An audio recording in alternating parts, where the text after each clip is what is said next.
Gene Kelly, President of the American Gunsmithing Institute here. I'm interviewing Jack Landis, our Senior Technical Advisor.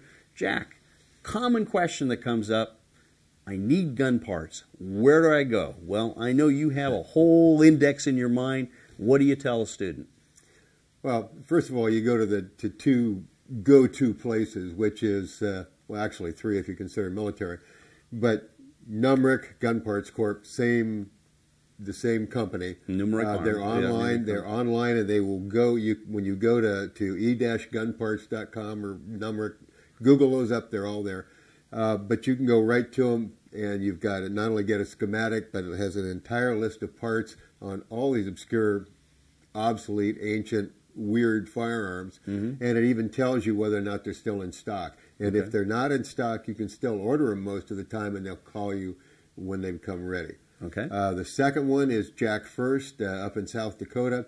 Somebody we work closely with. Right, absolutely. And they have 3 big volumes as well. Now, Jack First, you can get them online, and you can call them. Their phone number is there, and the ladies there are very knowledgeable. They'll tell you whether they have it, but you can't look up online and see whether they actually have the part. But the ladies handle it for you, which is just as good. They really know what stock they have. Well, and we provide our students with those 3 thick, huge schematic binders. Right, from Jack First. All the different all the different schematics are in there. Shotguns, rifles, and handguns. Covers thousands. And plus, you have the whole big Numeric and Gun Parts Corp book as well.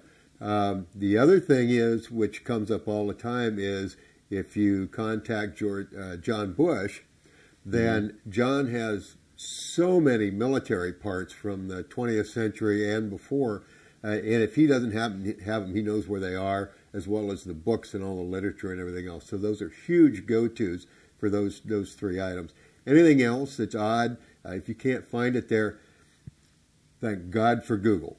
You know, because if you put your gun in there and look, you'll find all kinds of information on it, and whether or not they have parts. Sometimes you can find a schematic, but again, as everybody has already said, when you talk about these things, if you understand the design, function, and repair, if you need an extractor, you can make an extractor. If you need a spring, people call me all the time and says, well, I'm missing a spring for this and I can't find it.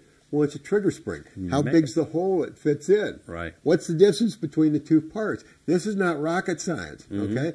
We're not talking sending people to the moon. It's simple, basic stuff. 2 pieces of metal doing something together. Well, and you can get the spring stock from Brownells or Midway or several of the other guys. You can buy coil spring stock. You can buy flat spring stock. You'll learn in the pro course, you learn to heat treat and make springs, coil springs, flat springs. Bob leads you through all of that along with all the rest of those sorts of items. So either make it or buy the parts that you can and go to it with. All right.